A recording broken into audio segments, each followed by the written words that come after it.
sesuai dengan janji. Nah, saya pakai ngerokok dulu nih, asik nih. Rokok dulu guys. Rokok saya campur-campur. Makasih Misere tempatnya. Nggak kelihatan ya. Giveaway Liverpool part 2 8 orang tadi yang saya umumin. Nanti saya kopas. Besok saya umumin lagi 8, besok lagi 8, gitu terus aja lah. Banyak banget yang menang anjir.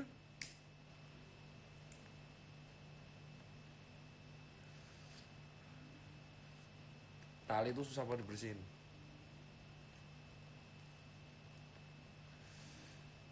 Jadi tadi itu ada 2 komen yang saya tuh tertarik banget. Yang pertama itu adalah gini aja. Yang pertama itu ada 2 topik yang tertarik saya pilih ya.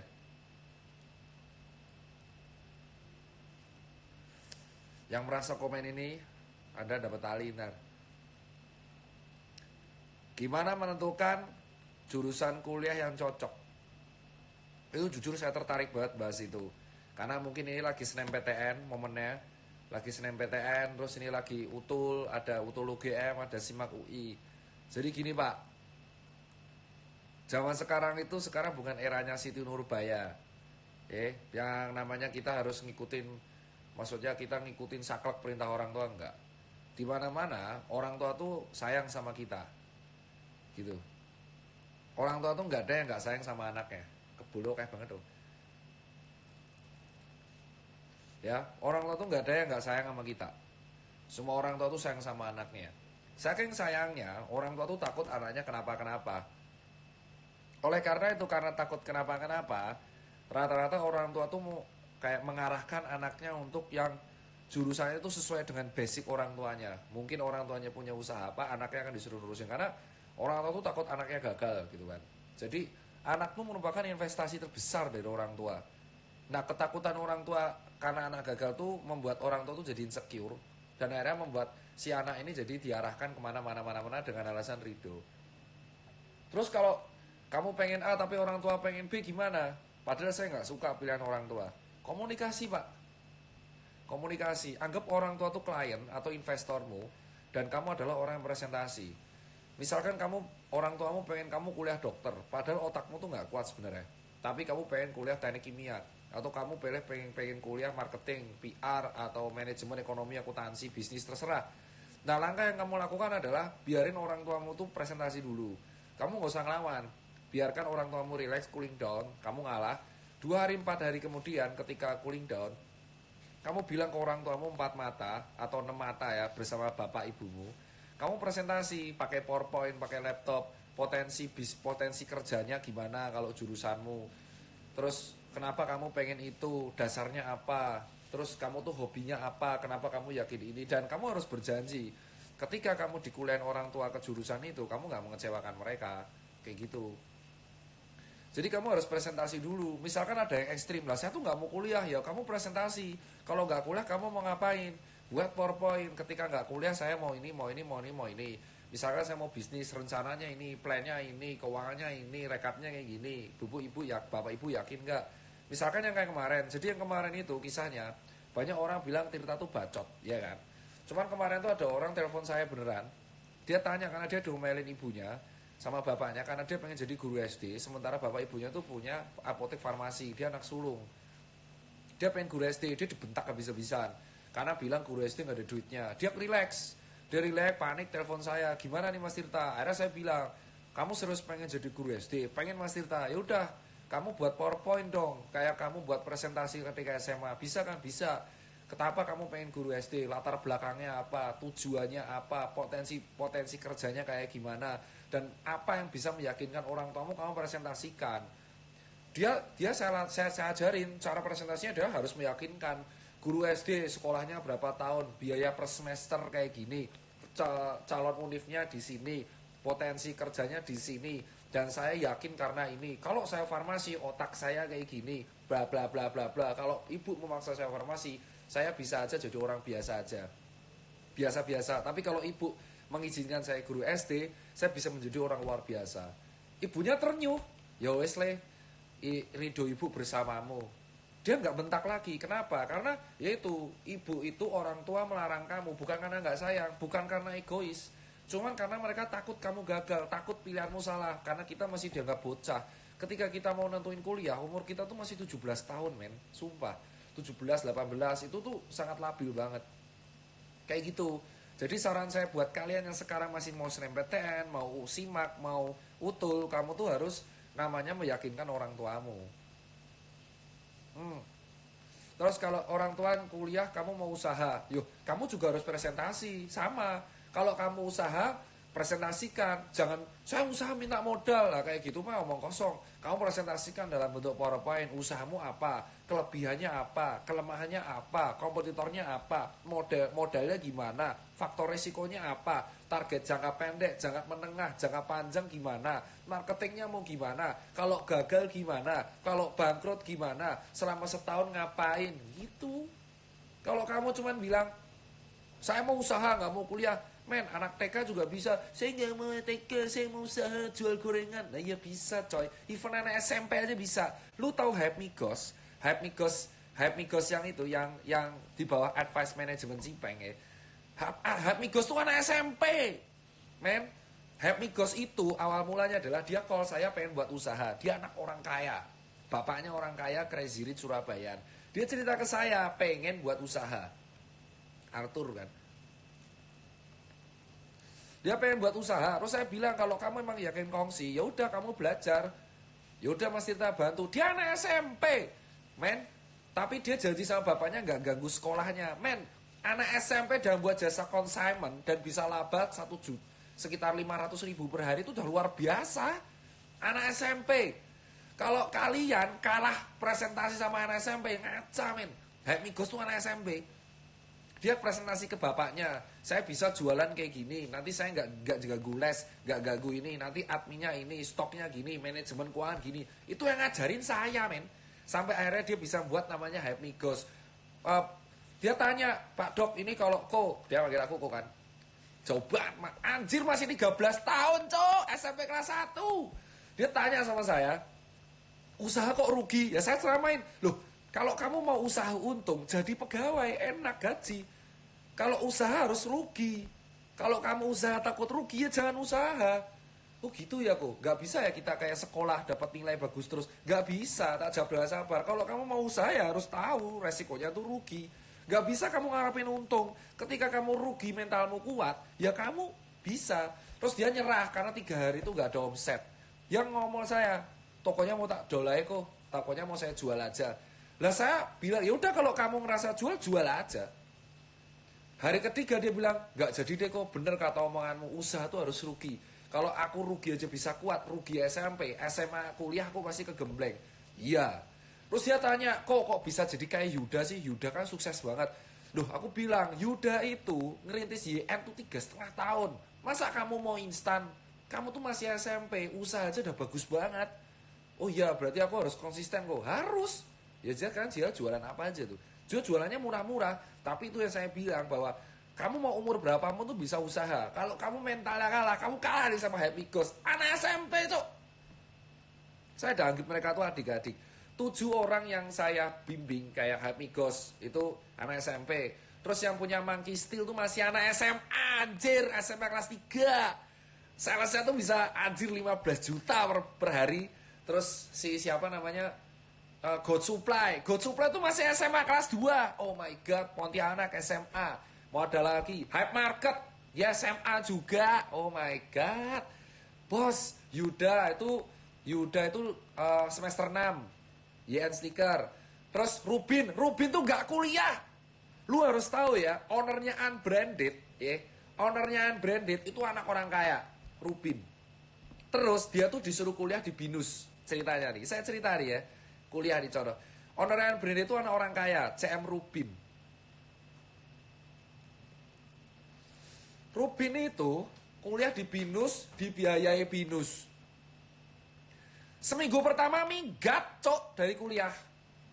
Karena pengen usahaan branded, nerusin bantuin Yuda.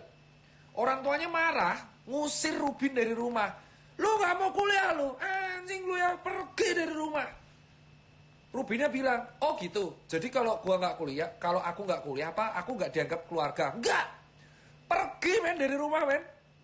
Rubin pergi dari rumah. Pergi dari rumah, nggak mau kuliah. Tidur di warnet, bawa pakaian tidur di warnet. Gembel coy. Tidur di warnet, lu bayangin. Balesin unbranded dari warnet. Sendirian itu ceritanya. Sebelum diambil, dulu kan punya Stephen ya. Punya Stephen sama pacarnya, terus diambil alih Rubin. Terus diambil alih Yuda, terus yang kerja Rubin. Nggak pulang. Rubin tuh nggak pulang 7 hari. Dia cuma makan dari hasil unbranded itu. Sama gajinya dari Yuda. Nah hari ke-7 bapaknya datang, nggak tega. Udah nak, pulang. Rubin bilang, ya pulang tapi aku tetap mau usaha. Aku udah membuktikan, ini rekap keuangan, ini kayak gini. 7 hari aku tidur di warnet tanpa kalian aku bisa makan. Entah itu nasi Indomie gak percuma. Percuma aku punya orang tua kayak aku cuma berdiri di atas kaki sendiri. Tapi kamu gak kuliah loh nak, gak usah yaudah lanjut di rumah. Lanjut di rumah, Rubin presentasi, bla bla bla bla bla 3 jam. Di ACC. Rubin itu satu-satunya yang gak kuliah di admin kita. Ya Tukutu aku dokter, ya kan sekarang mau jalan S2. Terus habis itu Yuda dokter di Ukrida, Hapmigos SMP, Hype Market SMA, Monkey Steel SMA, God Supply SMA, Spinning Scale juga OTW kuliah kan. Terus Rubin tuh gak kuliah men. Dan dia berani ngambil keputusan itu. Lu berani gak gembel kayak gitu? Kalau lu berani gak apa-apa, karena usaha itu gak selalu untung, ya kan? Usaha tuh gak selalu untung dan gak selalu instan. Banyak orang di luar sana kayak selebgram, youtuber, buat seller kongsi mengatakan dirinya sukses. Men, lu tuh anak orang kaya. Kalau lu masih ngandalin duit orang tua lu, ya kan? Dan mengatakan lu seller konsen terbesar, lu munafik, men. Ya kan? Gak bisa kalau kayak gitu. Namanya usaha tuh gak pernah yang namanya untung. Selalu 100% untung gak pernah. Akan ada satu sesi lu rugi dan lu harus nikmatin itu. Itu usaha. Jadi kalau lu siap gak masalah. Itu alasan kenapa semua 7 seller kongsi ini di bawah manajemen Cipeng. Karena ini muda-muda semua. Dan saya pengen maju. Wah tuh ras Cina semua. Men, Monkey Steel non Cina men. Jadi di sini gak ada ras. Gak ada ras, gak ada Cina, gak ada pribumi. Gue dukung semua anak muda yang emang mereka mau Mas Tirta bantuin aku. Aku punya duit segini, aku bisa gaji Mas Tirta segini. Bisa gak Mas Tirta tak kasih saham? Oh gak apa-apa, tak urus semuanya. Tapi asal satu janji lu, ketika toko ini gede, jangan lupa dari mana lu berasal. Jangan lupa lu harus konsisten. Jangan takut rugi. Lu harus buat movement. Giveaway doang gak ada gunanya. Lu mau giveaway sampai 100 kali lu apa? Ngincar follower yang gak beli. Tapi hanya sorry banget nih. Hanya ngandelin gratisan lu. Ya lu akan hilang follower. Kalau lu mau pertahanin follower lu dari giveaway, lu harus buat konten yang kreatif. Konten sharing. Kalau cuma konten receh doang, men, lu gak ada bedanya sama shitpost.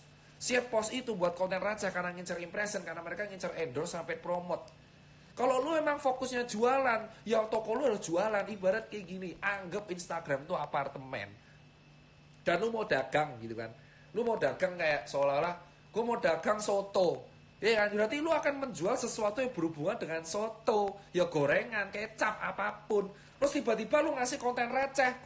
Kayak misal lu ngasih kayak konten receh, lawaan. Ya nggak nyambung bro. Itu warung soto. Ya lu harus ya jual sesuatu yang berhubungan dengan soto. It's your store, it's your home, it's your house. Jadi lu menjualkan sesuatu yang berhubungan dengan itu gitu Ben. Itu online store. Nah terus buat seller saya khusus nih, saya terserah lu seller kongsi nonton ini gak apa-apa. Tapi saran gue buat seller konsign dimanapun lu berada, ini tips gratis nih. Lu punya, anggap Instagram lu tuh adalah rumah sementara lu gitu kan. Instagram itu lu bayangin, lu punya follower 200k, 300k, 400k. Anggap aja Instagram tuh gak ada. Tiba-tiba Instagram honornya ngambak, lu semua toko gue bumi hanguskan. Lu bisa apa? Gitu loh. Instagram tuh rumah sementara, lu ngontrak di situ. Selama lu ngontrak, manfaatin toko lu sebaik-baiknya. Gitu loh, Pak. Manfaatin toko lu sebaik-baiknya. Caranya gimana? Ini toko lu. Kalau lu emang jualan sepatu, sneakers, ya lu harus update sesuatu berkaitan tentang itu. Misalkan lu sharing cek lekit, sharing cara jualan yang baik, sharing kondisi itu apa, BNIB apa, dead stock apa. That is the content, man. Gak semua hal itu harus dicuankan. Kamu harus menjual sesuatu yang bermanfaat buat orang. Karena apa? Orang Indonesia tuh suka tips. Kalau lu emang mau ngelucu, buat aja akun shitpost. Kayak akun-akun receh. Lah masa akun receh, followernya receh, lu paksa dagang, nggak bisa. Akun receh itu sumber penghasilannya impression. Supaya impresinya tinggi karena mereka receh, mereka jualnya paid promote, misalkan paid promote Mobile Legends, paid promote PUBG, paid promote apa gitu kan. Tapi kalau lu jualan barang-barangnya jelas tuh harganya ratusan ribu, customer lu tuh bukan orang biasa, orang yang nabung. Jadi lu update sesuatu yang bermanfaat tentang itu caranya. Wah masih saya bacot, gini men, gue emang bacoter, emang bacoter.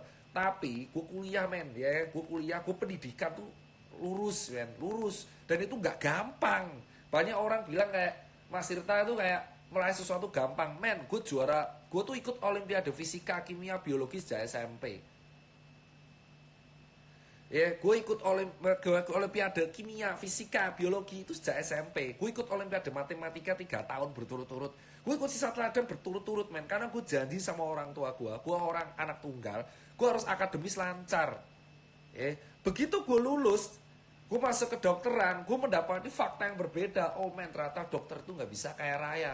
Gue harus kaya, mengharapkan uang sakit. Gue mau jadi usaha. Dan resiko usaha adalah gue lu bagi waktu. Lu harus belajar sendiri. Sementara basic orang tua gue karyawan bank, gue belajar sendiri. Otomatis ketika orang lain nongkrong di Starbucks, nongkrong di klub, nongkrong di lounge gitu kan, gue belajar coy dari YouTube dan Google dan Kaskus cara dagang yang baik. Pada waktu itu temen gue cuma Kasus doang. Gue tuh sering mantengin Andrew Darwis, Kaskus. Terus gue juga mantengin tips-tips bisnis, FJB. Gimana caranya bisnis yang baik gitu kan. Cara dagang, mantengin Darahku Biru, cara upload, cara foto, pakai upload apalah kayak gitu. Terus di YouTube sama buku-bukunya Alibaba, buku-bukunya CEO. Gue baca historinya semua, Bob Sadino, Steve Jobs, apapun ya sekarang almarhum. Bahkan caranya Bill Gates gitu kan, gue baca semua gitu kan. Karena buku tuh jendela dunia men. Ya, gue tuh sama kayak kalian, ya kan. Gue bukan selebgram, gue bukan artis, gue tuh cuman orang biasa, followernya banyak.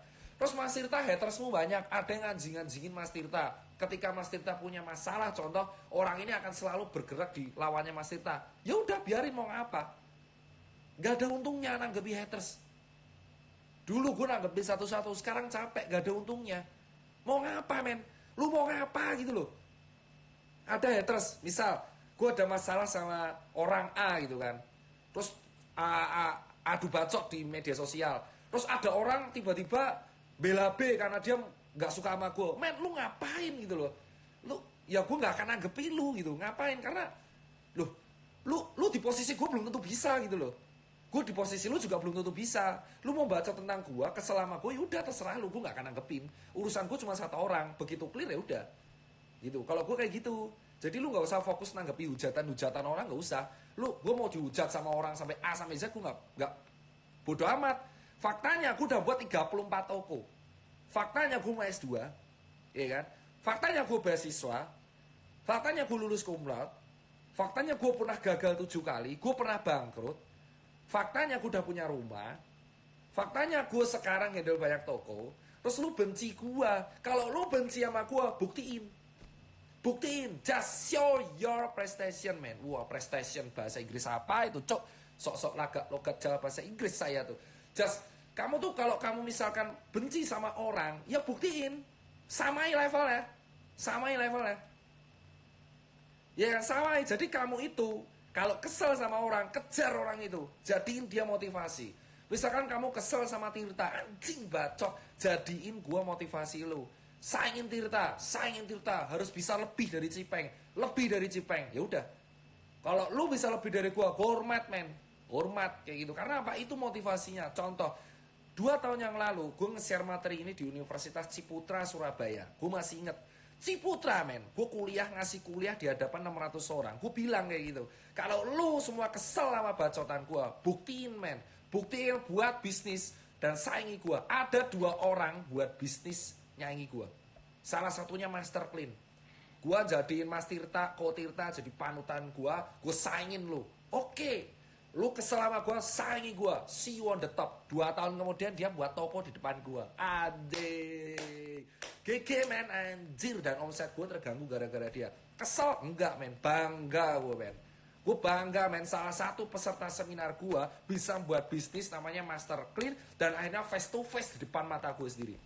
Susan Care cuma punya satu cabang di Surabaya, Master Clean. Semenjak dengerin kuliah gue, Master ya, The Master, Master Surabaya, dia buat 4 toko men. Dan kayak, wah Mas Tirta berarti jilat ludah sendiri dong. Nyuruh orang nyanyi, ada orang nyanyi. Gue gak jilat, gue malah seneng. Lu nyanyi gue men, gara-gara bacotan gue doang. Iya kok, aku termotivasi, aku kesel sama omonganmu. Jadi aku harus buat sesuatu yang sama kayak kamu. Aku saingi kamu. Sama, saingan. That's life. Balapan itu gak akan seru kalau kita sendiri, itu time trial. Balapan akan seru kalau misalkan kita ada saingannya. Kayak tadi Valentino Rossi diajar sama Jorge Lorenzo. Ya udah kayak gitu men. Balapan tuh kayak gitu. Kesel, seneng, ya udah mau gimana, that's game. Itu yang maksud. Kalau lu kesel sama orang, samain levelnya. Kayak contoh, gue kesel sama Atta Halilintar. Lu buat konten receh, tapi apakah gue hate speech? Gak. Gue tiru caranya. Atta Halilintar itu adalah orang yang ambisius. Tiap hari buat video satu dan penuh dedikasi dan bodo amat sama haters. Ya gue jadiin itu ke gue. Gue buat konten serius di YouTube, bodo amat sama subscriber. Kayak gitu. Kalau lu kesel sama orang, buat konten yang sama. Buktiin lu lebih baik. Jangan lu hanya hate speech di belakang. Gak ada gunanya men.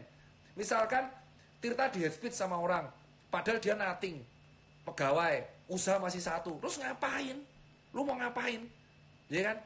Gue udah buktiin, gue ngasih makan 300 orang. THR ngasih, ya ngasih THR, ngasih makan buat orang-orang itu semua. Lu ngapain benci gue? Buktiin men, buktiin. Ya kan gitu. Kalau lu udah buktiin, bisa kayak gue, lu hujat gue di depan mata gue, gak apa-apa. Gue gak akan dengerin lu. Gitu. Jadi intinya adalah ada orang, wah Tirta bacot. Iya bacot emang. Tapi toko gue 30, 40 malah. Ya kan, toko gue 30, 40 KM semua. Ya kan, gue lulus cepet dokter. Iya, gue bisa bagi waktu. Gue udah punya aset. Gue handle 8 anak muda. Gue ngisi seminar. Besok gue satu sesi sama menteri. Ya kan, mau gimana? Gue pernah ceramah di depan Sri Sultan. Iya, gue bacot.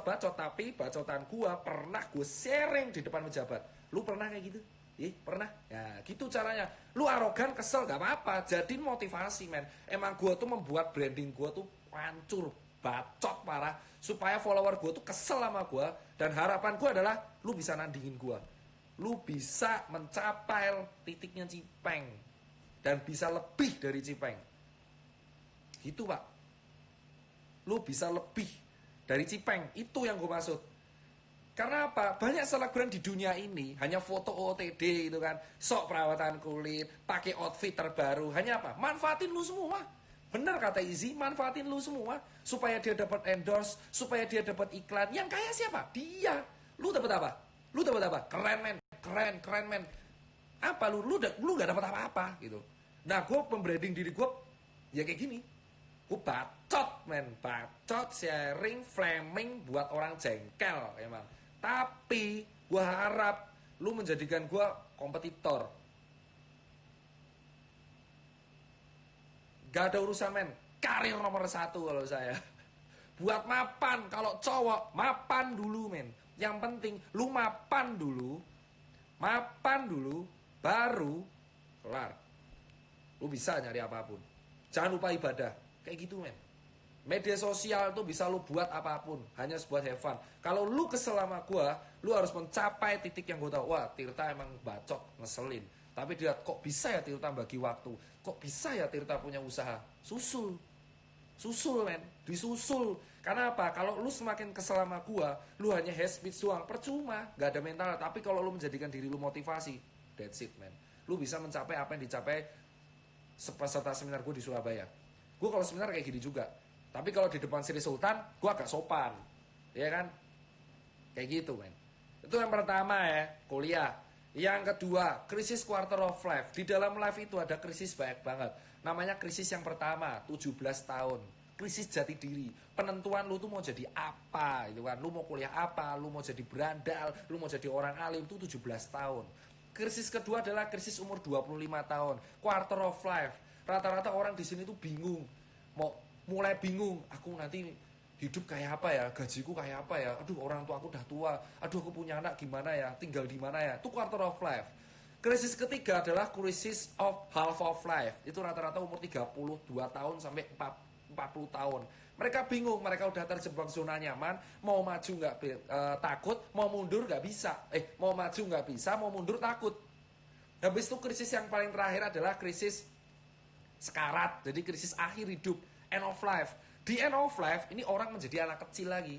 Karena mereka ngerasa nggak diperhatiin, anak-anaknya udah sukses, cucunya udah gede-gede, dia udah pensiun. Akhirnya dia merasa stres, membebani dirinya, gue mau ngapain ya? Aduh, gimana nih caranya diperhatiin? Itu alasan kenapa orang tua sering kena stroke, tekanan darah tinggi, dan cancer. Karena kepikiran pada diri sendiri. Nah, sekarang kita bahas krisis quarter of life. Quarter of life itu umur 20 sampai 28 tahun. Di sini titik lu bingung mau ngapain. Lu pusing mau nikah sama siapa, cari duit gimana, tinggal di mana, beban hidup gimana, cari kerja gimana, orang tua udah tua, anak gimana, terus mau usaha gimana, lu bingung mau ngapain. Lu bingung, sumpah lu bingung.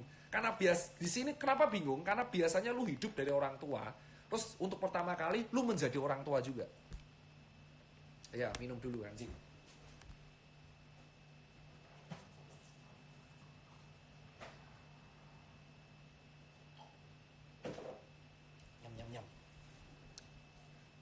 Nah, di sini lu merasa kayak diri lu tuh bingung mau ngapain. Nah, solusi saya adalah kalau kamu quarter of life, setiap orang pasti mengalami krisis quarter of life semuanya. Gak itu cowok, gak itu cewek, gak itu artis, gak itu aktor, gak itu orang kaya atau orang miskin, semuanya pernah mengalami krisis quarter of life. Nah, caranya adalah lu tulis, lu berdoa dulu. Kalau lu muslim, lu tahajud. Kalau lu Katolik, lu ke gereja. Kristen ke gereja, Hindu ke pura, Buddha ke vihara, Konghucu ke kelenteng. Kalau lu menganut agama kepercayaan, bebas. Ateis, monggo, seralah, gue bodo amat. Tapi yang gue saranin adalah lu berdoa dulu. Minta diarahkan. Arahkannya kayak gini. Gue ajarin ya cara berdoa. Ya Tuhan, berikan rezeki. Nggak gitu. Ada 3 hal yang udah diatur oleh Allah atau Tuhan. Ya terserah apa gue nyebutnya Allah karena gue muslim. Yang pertama adalah rezeki, kedua itu jodoh, ketiga hidup dan mati. Itu udah diatur sama yang di atas. Jadi lu jangan minta berikanlah aku jodoh, berikanlah aku rezeki. Ya kalau doa Bapak kami berikanlah aku rezeki yang cukup bisa, tapi jangan tiap hari men. Lu minta besok kasih aku uang, gak kayak gitu. Cuman adalah berikan aku tunjukkan jalan. Kalau emang jalan itu cocok buat aku, dekatkanlah. Kalau emang jalan itu tidak cocok buat aku, jauhkanlah men. Kayak gitu. Nah setelah itu kamu buat tulisan atau skema bagan. Tulisan tuh penting. Saya tuh suka buat nulis soalnya. Nulis atau ngetik gitu. Saya suka ngechat juga. Tulisan kayak kamu tuh pengen apa? Kamu pengen jadi apa? Cita-cita. Dipisahin cita-cita. Misal cita-cita jadi apa? Ditulis. Cita-citaku adalah seorang itu nenek moyangku. Cita-cita apa? Kedua, kamu pengen keinginan apa? Keinginan, misal kamu pengen mobil mewah, pengen motor gede, pengen rumah, ditulis. Yang ketiga, lu nulis kebutuhan. Kebutuhan tuh kayak yang paling penting, primer, makan 3 kali sehari, makan apa, dah. Terakhir, apa yang kamu punya sekarang? S1, SMA, orang tua, kekayaan, ditulis gitu kan. Keempat, target lu mau ngapain? Kerja, usaha, apa. Di situ lu akan ngerti. Dan mulai seleksi. Oh, itu ternyata kayak gini. Ternyata, terus terakhir, tulis saldo di bank. Anjing, ternyata saldo gue dikit banget, men. Sementara gue keinginan banyak banget. Ya udahlah, gue hilangin dulu keinginan. Gue kejar dulu kebutuhan. Tulis kebutuhan. Sehari lu habis buat berapa? Misal, makan. Tulis sehari habis berapa? Sebulan dikomparasi. Wah ternyata gue buat makan aja udah habis segini. Cari pekerjaan atau usaha yang bisa nutup kebutuhan lo. Dengan modal yang lu punya. What you get, what you have. Kayak misal lu ternyata lulusan SMA lu punya bla bla bla bla bla. Kebutuhan lu minimal segini. Lu mau apa? Itu yang lu kejar. Terus misal, saya nggak punya modal kalau usaha. Magang, kerja. Kerja tuh banyak. Banyak banget lowongan. Cuman lu mau apa enggak? Hilangin gengsi lu. Jadi kasir kayak. Jadi shopkeeper kayak. Ya kan, serah, tabung. Lu buat rencana lagi, gue udah kerja nih, gaji gue 4 juta. Financial planning. Lu buat financial planning di usia 25 tahun. Misalkan lu punya gaji 4 juta, ya kan. Lu sisain 10% buat nabung, 400 ribu. Terus lu lihat kebutuhan tiap hari apa, dicatat, makan 3 kali sehari, minum, mandi, pulsa, kota, itu kan udah primer wajib. Udah, kalau ada sisa ya udah. Terus bilang, mau beli sepatu hype, nah anjir, gaji lu 4 juta, nabung 400 ribu, terus lu mau sepatu hype yang harga 8 juta, kan bisa kartu kredit, itu omong kosong. Peraturan pertama quarter of life adalah utamakan kebutuhan, iya kan, utamakan kebutuhan. Kebutuhan tercukupi, baru lu loncat ke keinginan. Kalau kebutuhan lu nggak tercukupi, ya jangan loncat ke keinginan, lu sadar diri aja. Misalkan kayak gini, kalau lu hanya tabungan, lu hanya mampu beli Astrea bekas, yaudah beli Astrea bekas, gak usah memaksakan lu beli Ninja dengan cara kredit 4 tahun. Kenapa? Karena aset keinginan-keinginan lu itu, keinginan ya, kayak keinginan-keinginan itu rata-rata asetnya depresiasinya menurun, nilainya value-nya menurun. Lu cicilan Ninja 52 juta, lu cicilan kenanya 75. Tahun kelima Ninja lu cuma dihargai 30. Lu hanya buat kayak bank. Kalau lu mau utang bank, gunain untuk yang bermanfaat, kredit usaha rakyat. Mas, aku mau utang bank. Ya udah, kalau lu mau utang bank, gunain untuk yang bermanfaat, investasi, usaha, aset tak bergerak. Lu utang bank buat biaya gaya hidup lu. Buat apa? Hah? Lu punya kartu kredit buat kayak gaya hidup lu, beli LV cicilan. Makan nasi tempe beli LV. Mau ngapain? Kebutuhan lu aja belum tercapai, lu ngincar beli gaya hidup.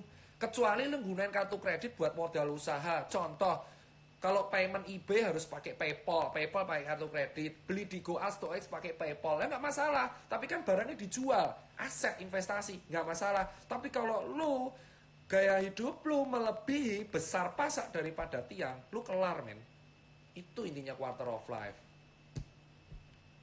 Lu kelar, itu quarter of life intinya. Itu men, lu kalau udah dapet poin itu nggak apa-apa. Lebih baik di usia muda lu dipandang sebagai orang kalem dan humble dan apapun lah, kere, nggak punya apa-apa, serah, bodo amat. Gue di Jakarta ini ngirit, gue nggak mau beli mobil, gue nggak mau beli motor, kemana-mana pakai ojek online. Biar orang tuh bisa respect sama gue, bukan dari apa yang gue punya, tapi dari apa yang gue hasilin. Itu intinya men. Karena begitu orang rapat sama gue, wah Cipe nggak punya mobil mewah, padahal kan mampu, ya gue diemin aja.